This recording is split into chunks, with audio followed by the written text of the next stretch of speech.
Hey guys, my name is Nicolette Mashile, also known as the Financial Bunny. Welcome to the Financial Bunny TV. Today I'm talking about avoiding the scam that is currently happening on social media using my name. So thankfully today the FSCA has put out a public warning against people who are impersonating me. They are using platforms like Telegram to scam people. Right, so this comes on the back of a scam that I found out about, I think 2 or 3 weeks ago. Mind you, and I must be very honest, I've been hearing about these scams and seeing about them, and I just did not know what is the best way for me to be able to kind of take care of the situation, because it's starting to become a big reputational damage for me.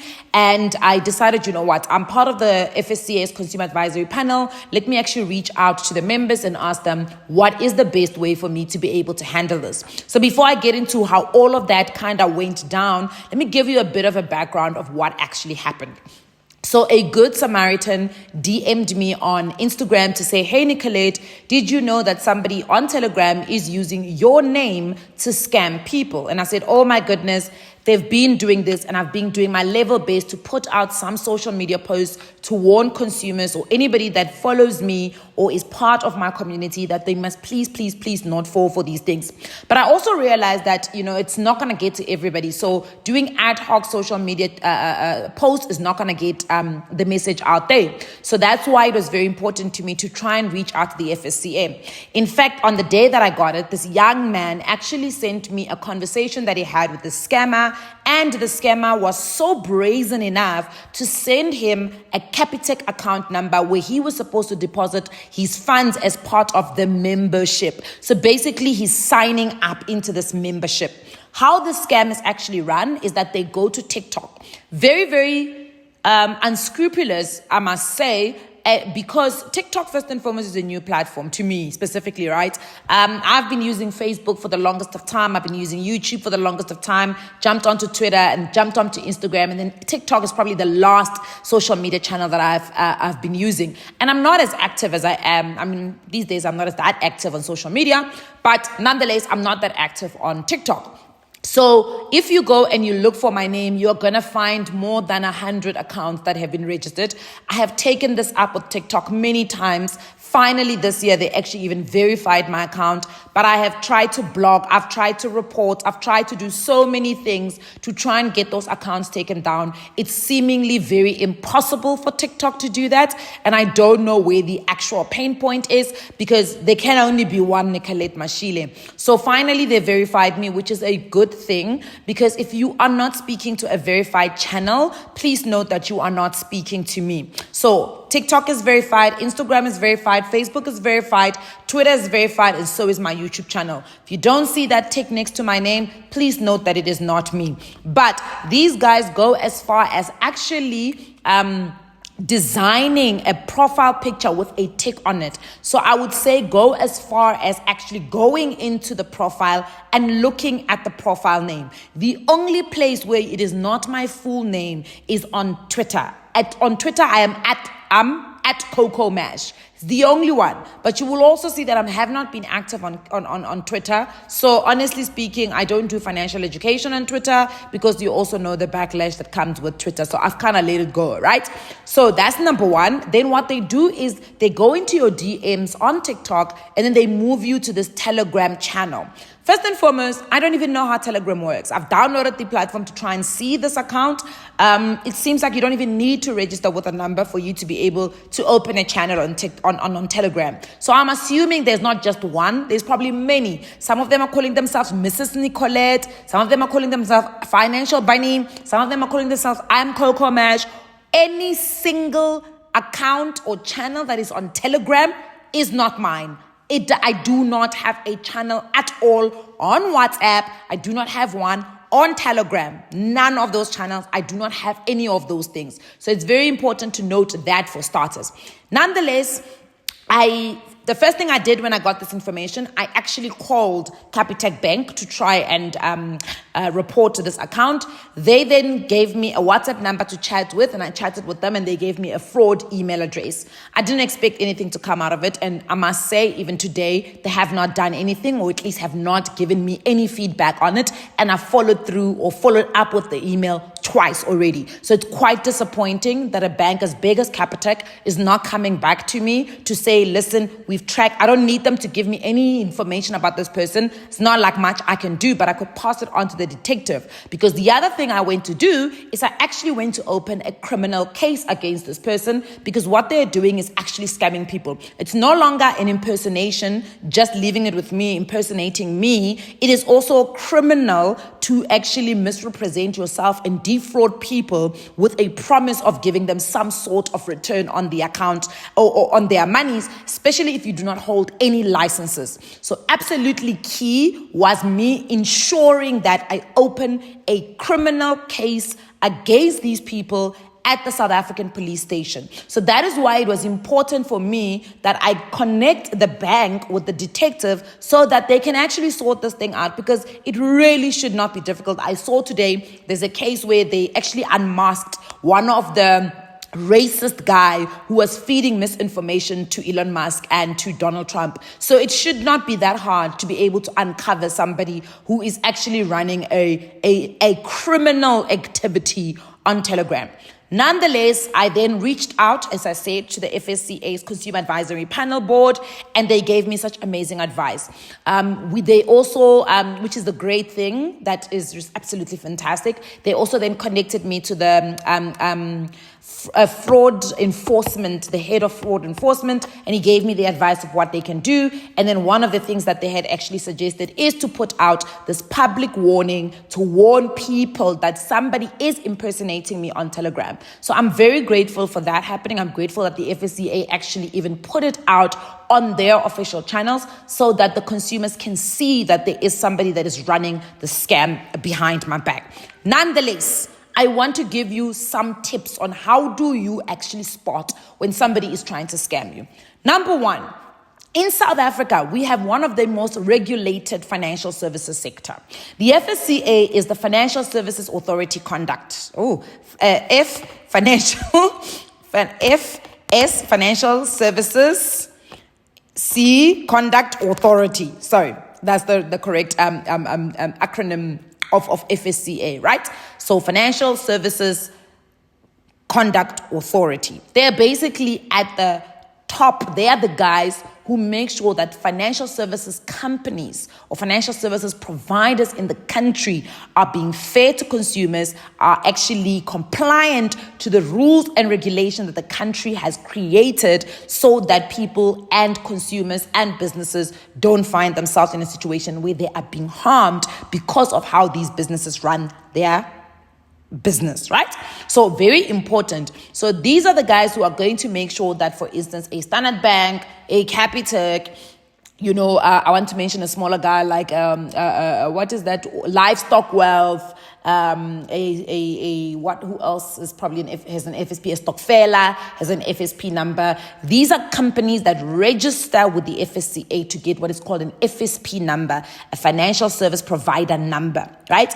If you log into the FSCA's website, you will also find a database. You can actually search for that specific company to search if, one, they are an FSP according to FSCA. And then number two, you can also check what licensing they've got. Because it's also important to understand that just because you're an FSP doesn't mean you can offer financial advisory and intermediary services to everybody across all board of different types of financial products. There are certain financial products that fall into category 1, and then certain financial products that fall into category 2. Then there's another scheme that looks at collective schemes. So if you, for instance, and this happens quite a lot, where people are claiming to be running property stock files and they are taking money from people, promising them a return, right? So it's not something that's collectively done for the members' collective interest, and the members are like maybe donating their own monies, and then they are buying the assets, and the assets are held by this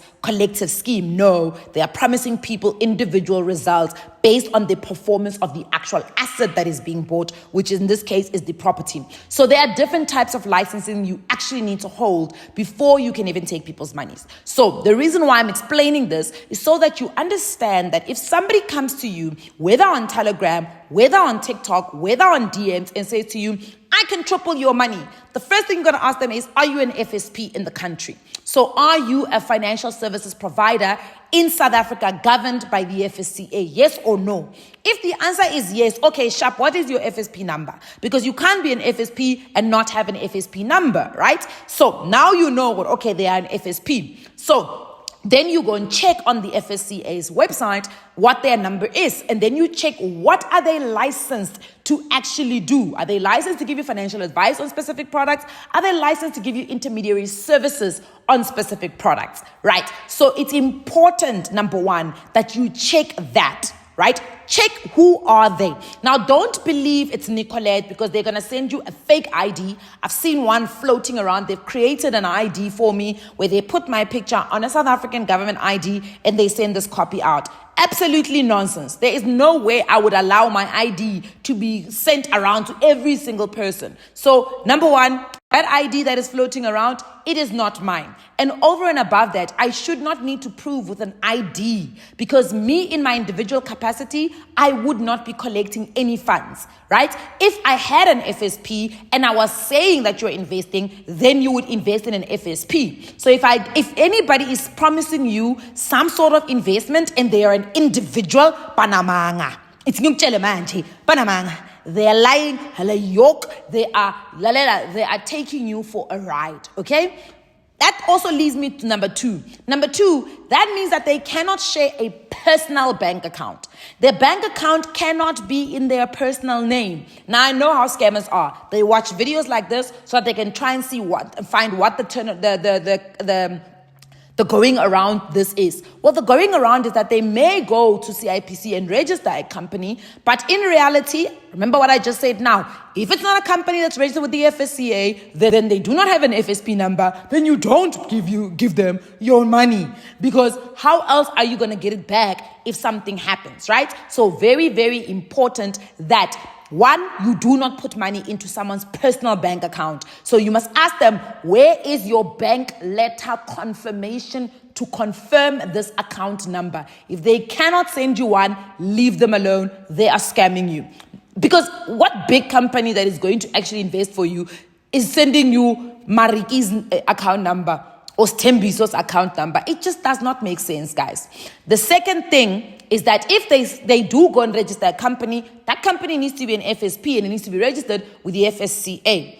The third thing is once you start the conversation with them, request for a video call. Request for a video call. If they can't jump onto a video call, if they cannot meet you in person, then you know it is not the person that they're impersonating. Because how else are they going to get Nicolette to that meeting when it is not Nicolette who's speaking to you at the back of the actual account? So it's important that you request video calls, and please look at the video call. Don't let deep fake videos of ask for 1 or 2 or 3 video calls. Because if you're not, guys, you should be able to spot when you are video calling with a real person. And a person who claims that they are who they are, if you video call them, they should answer you. At least say, I will video call you back if they can't take the call at that specific time. So again, very important that you ask for a video call. The third layer is do not rush.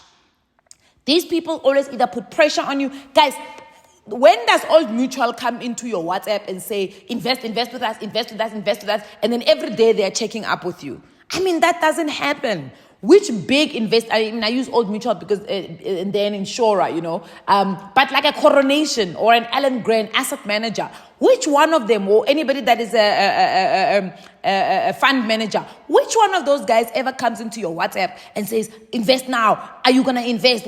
Why are they chasing you? You have to ask yourself, why are they chasing you? Why are they so desperate for you to invest? I mean, granted, yes, somebody's trying to help you build wealth, but they do not need to be putting so much pressure on you. It just does not make sense. The other thing is stop clicking on links. I see that in that Telegram account, what happens is they give you a link to click on, and then they claim that it is taking you to a Luno account or whatever. Guys, you do not need a link to download an app. You go to the App Store or you go to Google Play and you download the app that you are looking for. If you're looking for Luno, you go on the App Store and you look for Luno. You don't follow someone else's link. I remember a couple of years ago, some of these scammers had actually cloned the Luno website or the Luno app. They've literally, and how we picked it up was that they actually had coins there that Luno, the official Luno app, did not have. So, honestly speaking, you don't need an app to follow an app link for you to download an app. You can go on the App Store. And if you don't find it on the App Store, maybe that's your God intervening and telling you, whoa, you're not there yet. So some of these things really do require us as consumers to take a breather. Just stop for a minute and ask yourself, ngenzani lana? What am I doing here? Because if you can ask yourself that question, it will answer some of the red flags that are sitting at the back of your head and you're trying to push them down. Then I would say, last rather, try and communicate with the person that they are impersonating. If it's me that they're impersonating, email me on my email address and check the email address. Make sure it is correct, right? If it's Connie Ferguson, email Connie Ferguson and check if it is Connie Ferguson. It's so funny because a lot of the people who do find themselves becoming victims of these types of scams always tend to email me or to DM me after the effect, after they've been scammed. And then I'm sitting there and I'm like, I don't really know what more I can do now that you found yourself being scammed. The best thing we can do is to follow up on the bank account. But what these guys are also doing is that they don't own the bank account. They're doing a little thing called money muling. It is very dangerous and it is a criminal offense in the country to become a money mule. So basically they go to someone else who's got a South African bank account. They say to that person, hey, can we use your bank account for business purposes? We will pay you a certain amount of money. You hand over your bank letter, you hand over your bank account number. Sometimes you even hand over your bank card. That is money muling. You are moving money around for other people. One, you don't even know what that money is for, but you're moving it around in your own personal bank account that you went to the bank and you opened the bank account. You told the bank that I'm going to be responsible with this bank account. It is attached to either my company or it's attached to my ID number. But you are letting criminals run criminal activity using your bank account. It's wrong, guys. So please be very careful of those things. Because they'll say to you, no, my account doesn't work, so can you use my sister's account or my business partner's account? And then they give you a random account with a random name. So please, please, please make sure that you don't find yourself in those types of situations. And please also stay locked in on the FSCA's public warnings. They've got a social media post that they're putting out. They call them FSCA public warnings. And they warn you about people who claim to be investing for people, who claim to be giving people returns, who are running financial services businesses without licensing. It's important to know about these people so that the day they come knocking at your door, you already know to shut that door. Ungayibelieve lento ukuthi uJesu uvela afike nje ungamazi ukuthi ugqokeni uhamba ngani manga lawo, okay? God will never ever ever bless you with a scam. So please make sure that when you see the devil, you know the devil is at your door and you shut the door on the devil. Anyway, this video is not constituting any financial advice. If you are looking for financial advice, speak to somebody who's certified and registered with the FSCA. I'll see you guys on the next one. Mwah.